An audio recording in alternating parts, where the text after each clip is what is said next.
to my easel. And I'm excited about getting out. If I paint good and hard today, I should be able to finish. But like most of you, I'm still a little bit in the holiday mood, so I'm not sure how much. So I have here, it's a corporate Christmas party, annual end of year celebration live painting. So for you wedding painters, no, this is probably, you might have figured that out already by yourself. But it is in fact a live event painting.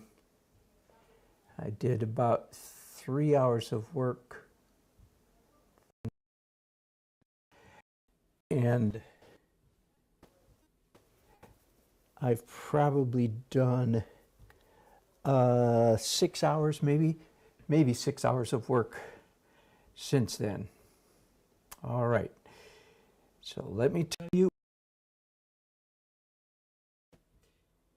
I call this, what I'm doing right now, I call it my final edit layer, and that pretty much explains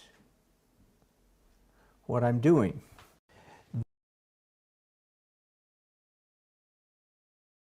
This is the final layer of the painting process. And many of you already know this, but just in case there are any newcomers, discern how many newcomers I might have. But if you're a first timer here on my channel, first of all, welcome. I all those other crazy things that everybody always tells you to do when you're watching their channel. So I hate to be just like them. I paint and I strongly recommend that you paint in layers. Now, let me take a minute, step over here, and try to get my monitor up and running. There we go.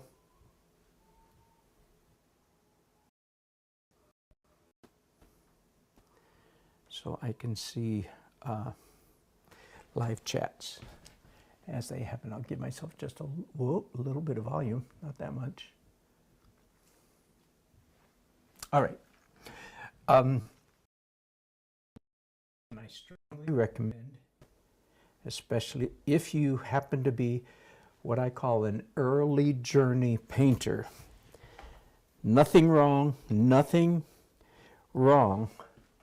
with being ignorant. Absolutely nothing.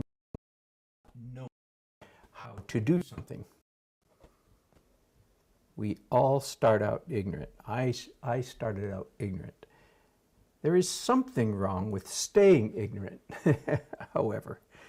And that's what I and a number of other people in the world to remedy, is to help people not stay in a benighted state. That came out funny, didn't it?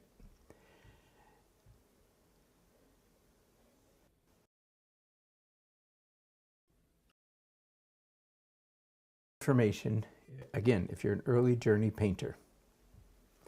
First one, if you're new here, let me turn around so you can see my face. I'm a little bit up close.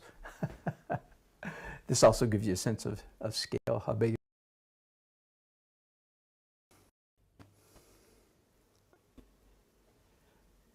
One of the habits, again, if you're an early journey painter, and if you're not, forgive me, I'm probably speaking down to you, so you can ignore all this. One of the habits you will need to break if you're just getting started in painting, I'll combine two habits. One is the habit of thinking that good painting, in quotes, quote unquote, good painting equals realistic painting. That is one of the delusions that you need to be rescued from. Now, there certainly is such a thing as good painting. I don't need to say this, but I'll say it just to make sure. Thing, realistic painting that is good painting. But good painting most emphatically does not equal realism.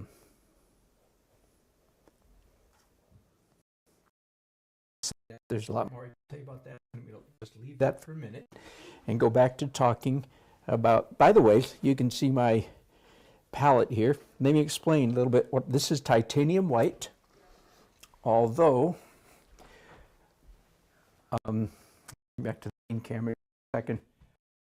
For the last 10 years or so, anytime I use titanium white, I use an Alkyd. That's A-L-K-Y-D. Doesn't have to be Griffin brand, but it's a fine brand. But white is, I get Alkyd form primarily. Why? Because Alkyd is a fast drying paint, and titanium is one of the slowest drying colors of some of you, again, if you're a beginner, early journey oil painter, you're very likely to be frustrated by how long it takes for your oil paintings to dry. I hear this all the time. In fact, I hear it pretty much on a monthly, one of my painters groups that I lead. People are always saying, oh, it takes so long to dry. Well, listen to me for a moment. My oil paints are almost always dry, even the morning. If I painted one evening, the next morning it's all dry. Okay, and part of the reason is because I know I know what I'm doing, and one of the things I'm doing is using titanium. Leave it at that for now. Okay, painting in layers is related to good painting does not equal realistic painting. And again, there's much I could say about that, but I'm just going to take one application, one issue related to that right now that I want to stress. And that is, if you are an early journey painter, there's a very good chance that you paint, or you think you should paint, in what I call the creepy crawly, forgive me, the creepy crawly approach to painting, which means this area, on one hand, because you, more about that later, you're only painting with one hand. I'll get a dry brush so I can act this out. And by the way, this is, I often call this tongue painting.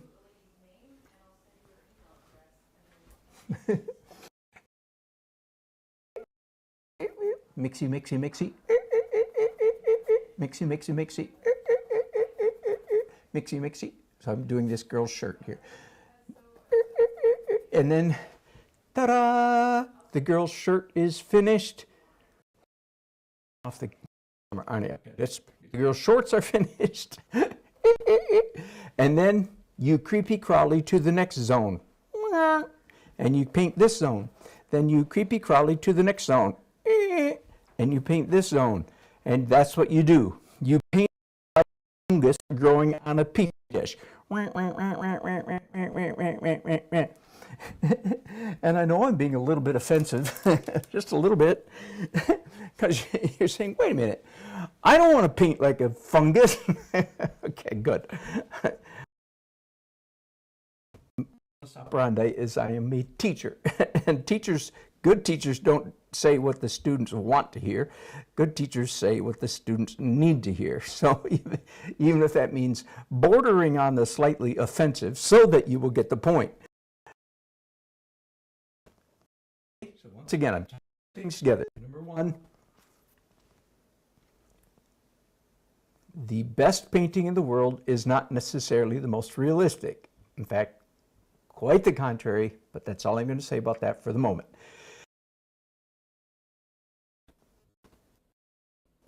Very often, realistic painting is creepy crawly painting. this zone, I'm sorry, you've seen enough, right? Then this zone, then this zone, and it crawls across the canvas. To that. So glad you asked that question. I'm going to answer that question. Instead of painting creepy crawly like a fungus growing on a petri dish, you paint in canvas, you cover the entire canvas. Then layer, the painting grows as you get further and further and further away, layer by, micron by micron, further away from the white canvas. You paint over the whole canvas right now, except to say that clearly that is what you see me doing right at this minute. And you might say, well, aren't you kind of creepy? Yes, I can't paint everything all at once, no. But you have to understand, this is like the 20th layer on this part of the painting. Maybe the 15th, somewhere between 15 and 20 layers before this, what I call the final edit layer. All right, whew. That was a mouthful, wasn't it? Now back over to my palette. I was going to explain to you what colors I'm using. I mentioned titanium white, and believe it or not, this little pile right here, can you see it? Yes, you can. That pile right there, that is black. I'm saying that partly waiting for those of you who have taken a painting class, waiting for you to gasp a little bit, because I think there's about a 90% chance that when we took that painting class, you were told, don't use black. Am I right? Am I right? And really, essentially, I agree with your teacher. Your teacher, whoever that he or she may have been, impress on you. Don't use black. But let me paraphrase what they said ever so slightly.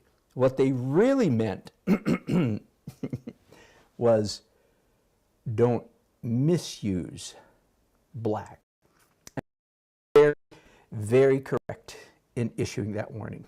Because, again, early journey painters, here's the way early journey painters think. Not thick, think. All right, I think I'm done with this guy. Flesh, I'm not doing that at all. All I'm doing, in fact, all I'm going to do on this painting today actually is gray stuff. So if you're looking for brilliant color, you're out of luck. All right, let's move now to a different part of the painting. Be there in just a second. All right, there we go. Again, I'm going to paint creepy crawly. Forgive me. Everything on this canvas has somewhere between 15 and 20 layers. I don't expect that to make sense to you if this is the first time you've watched me, but many of you have watched me many times before. Let me pull.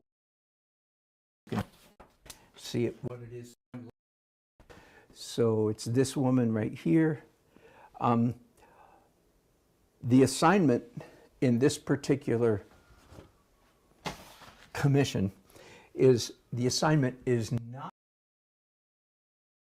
they're not paying me to do a portrait of whatever it is, about 40 people. They are not. They are paying me to do one portrait of this guy right here. If he looks a little bit prominent, that's good. It's good management on the part of the owner, et cetera, and so forth. So, but I want to explain that I am not going to try to do a perfect likeness. But having said that, anybody that's in this photograph, almost everyone will be able to walk up and say, oh, that's me, that's me, that's me. So they will be able to recognize themselves. But again, there's a difference between that and a portrait, with the exception of the one man, and that will definitely be a separate broadcast from this one. So let me explain again what I'm doing. Can I zoom in any more?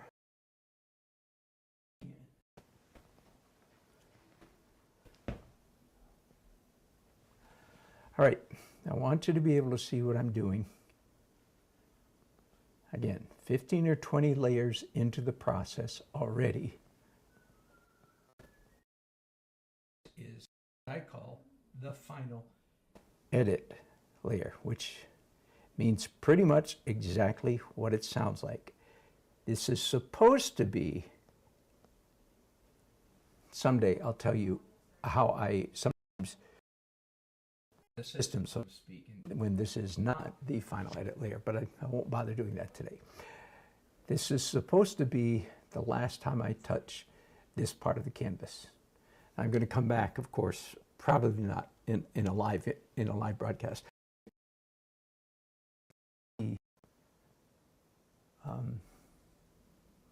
Flesh tones.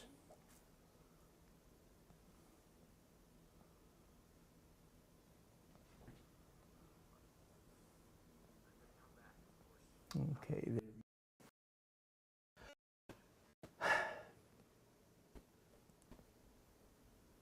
So I've established many, many layers. I'm using black and white. Your teacher was right. Don't misuse black. I'm using black and white very much on purpose. Much as dead a color of gray as I can get. Why? Well, mostly because that's what everybody in this photograph is wearing. Dead black clothing. It's just actually gray. And it shows up as gray. And the other reason is, I'm assuming you can see this, there are little abstract bits of color everywhere in this painting. I'm assuming you can see that little orange. You can see this blue blush and a blue spot there. I'm assuming you can see this purple here, this red. This entire canvas is covered, so to speak, speckled with ironic, unrealistic color.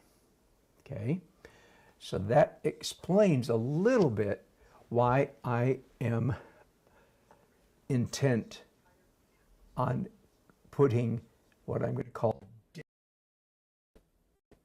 on top of the last layer I did. The last layer I did was all these crazy, unrealistic, broken bits of color. And this is not unique to me. This is standard, traditional, centuries-old, good painting technique. Again, if you took a good painting class somewhere, likely, not very likely the teacher didn't have time to get to this subject, but very likely if you've got a good teacher, he or she knows about broken color and perhaps taught broken color. And if so, I don't need to teach you anymore. But I'm not going to, I've done entire broadcasts. I'm not going to do that today. I'm just explaining why am I painting dead gray? And that's the answer is why. Because in fact, I want my broken color essentially to pop even more than it would. All right, so I'm basically done with that. Okay, let's go over here to this guy next. And I'll adjust my camera just a little bit so you can see him. You can see now part of my photograph that I'm using.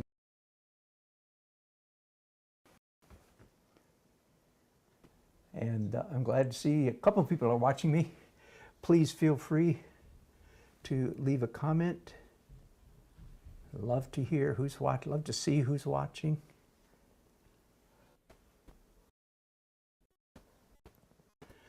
All right, let's talk for a few minutes then about the subject I just introduced, which is broken color. Man, how deep should we go, eh?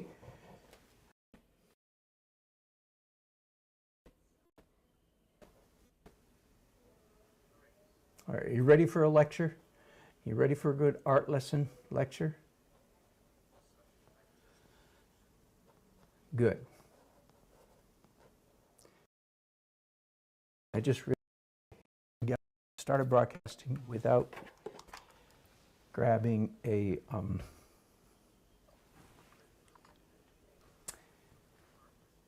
clipboard with a paper, so we'll make do here. Just a second.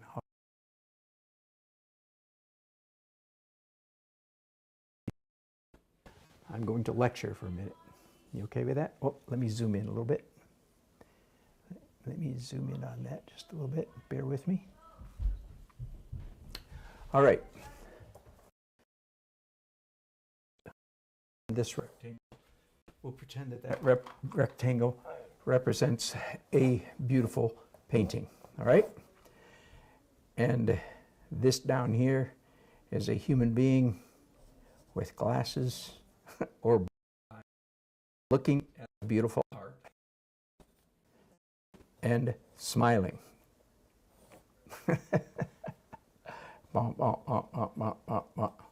Okay? This human being is smiling because he or she is enjoying of looking at this painting. If this human being is enjoying looking at this painting, I can tell you why. There are three elements. Now, those of you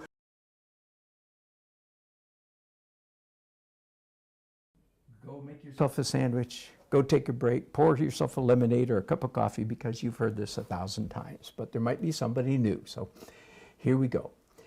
If a human being likes this painting, like it because there are three issues, three realities, three realms, three elements that are taking place on this canvas. And these three elements are in opposite to each other. I'm going to do this really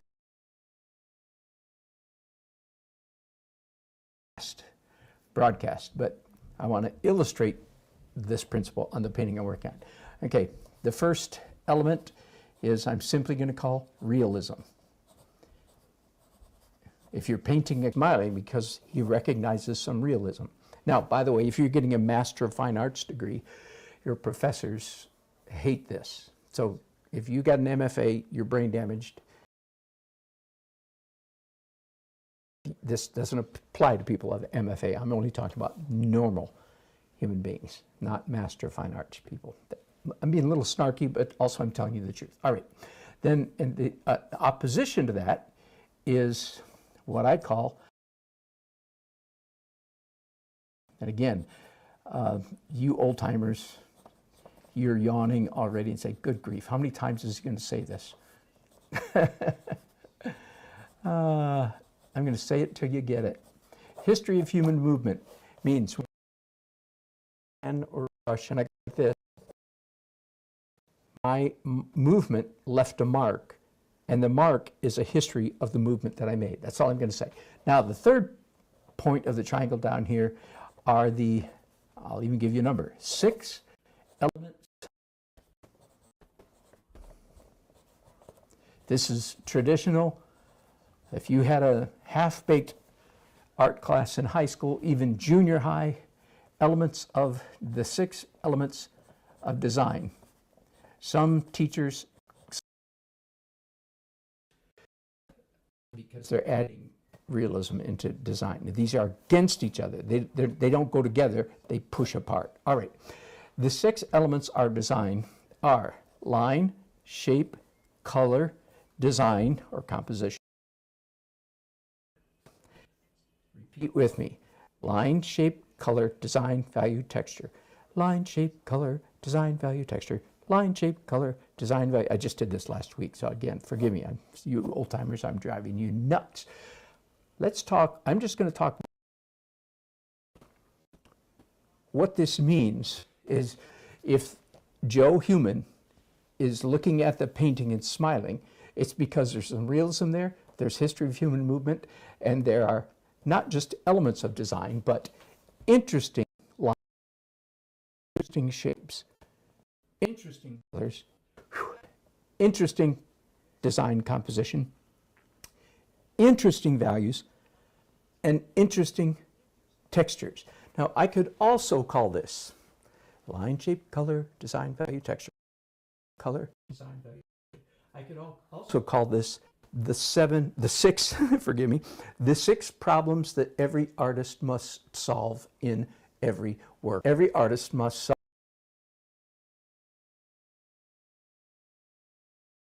Let me say that emphatically, okay?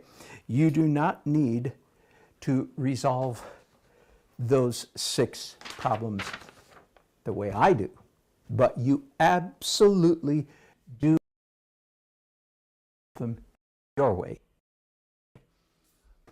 Somehow, if you want to create a good painting, you have to figure out some way to make your line, shape, color, design, value, texture, line. You have to figure out some of you, your early journey. I don't even know what that means. I know. That's why I'm here. We'll do a whole seminar on lines, shapes, colors. So let's come down to color. Yesterday, just yesterday, and let me reach over here and get a piece of tape so I can hang this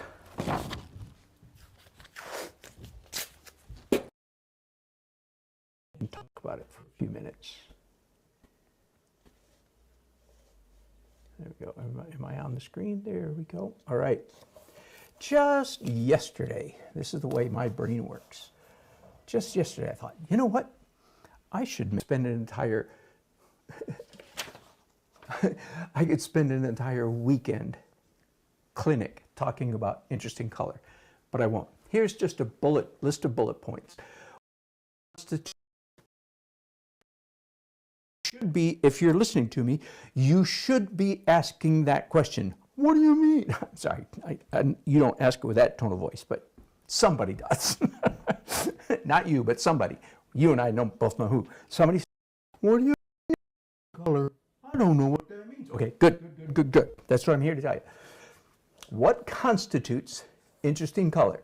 So if you forget all this, here's the main thing you need to remember. In a word, realistic color. Whew. What that means is, interesting color is not roses are red,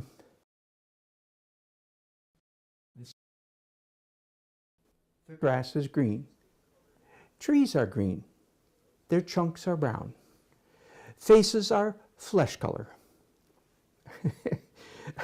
Whose flesh? The other word for the colors I'm mentioning right now is local color or realistic color. Now, again, unless you're doing hyper or photo or very real realism, there is good realism, but not all realistic paintings are good. All right. Can you believe I said that? Can you believe I even said that? By the way, quick detour. Every time I find myself crashing, smashing, bashing against realism, I'm doing it. Artists, early journey wannabe artists need this lecture, okay? I have this dear friend. His ghost is always sitting on my shoulder, mocking me every time I smash, every time I criticize realism. And I'll tell you his name. His name is David Stickle, S-T-I-C-K-E-L. And I say that so you can look him up. He's a dear friend, he's a watercolorist, and he is and even though art is not his full-time career job, he's won more international and national competitions than I will ever see. And I love it. One of the reasons I mention him, I'm going to throw a bone to you wannabe hyper-realists. It is this. A bone means here. Here's a reward. Go that way. If you want to do hyper-realism, then you had better, frankly, you go to David Stickle's website, You open up his paintings, look at them large, and cry and gawk and go, oh my God. So, David Stickle, if you ever hear about this, you know I love you and I love your artwork. I just don't want to do it. Quick, since I've gone down this rabbit hole this far, I used to tease David. We were in a gallery together and we had a great time. Occasionally say to him, I used to do realism. Newsflash, I used to do even hyperrealism, and you can find it on my website, dannelsonart.com. And I would point at his paintings and say, I used to paint like that. Then I took pills and got over it. One day, David Stickle, after I said that, he pointed at one of my paintings and he said, I used to paint like that. Of course, I was in 6th grade. I don't know. I think that's hilarious. David, I love you, man. Anyway, so if you're going to do realism, then you had better, I mean, you got some work to do. And again, most of you early journey painters, you're only thinking realism. You haven't even seen it.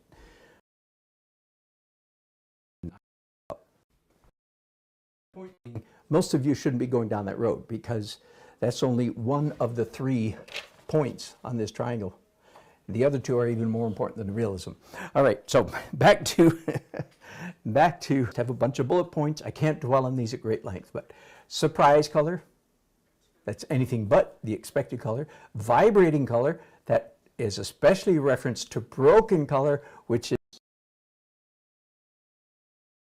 happening. So we'll talk about that. We'll come back and talk about that some more. Exaggerated color, that makes sense. Layered color, oh my goodness, again, we'll take a whole clinic someday to do this. Interesting color. Transparent and translucent. Precise by there's 15, 20. Some of you are thinking, well, if every layer is opaque, what's the point? No. Almost all the layers are either transparent or translucent. Okay? Blended color, diffused color. There's some of the background shows up in the object, and some of the object shows up in the background. Another word for that would be inverted color, ditto above, but more pronounced. Shifted color, warm, cool, interplay. So much I could say, but I won't. Contrast color, and there's a lot of ironic color in this painting right now. Pink, red, green, all the broken colors. Blue. Some of you might, can you see? Are you able to see? Oh, you can't. This, right. You realists are saying, I don't get it. Why is there an orange stripe right through the middle? Well, number 1, it's a line, and it's an interesting line. Number 2, it's ironic and broken color.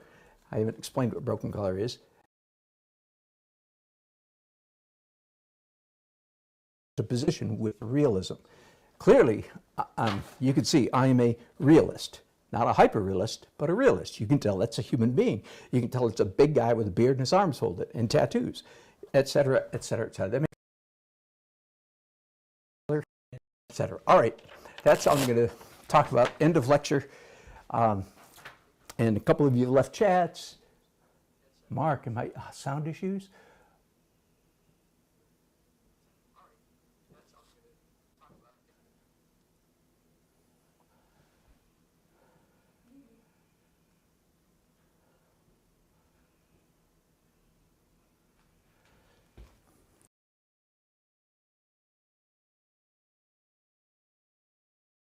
Thank you for telling me there's no sound. I'll restart everything and start over again. Bye-bye.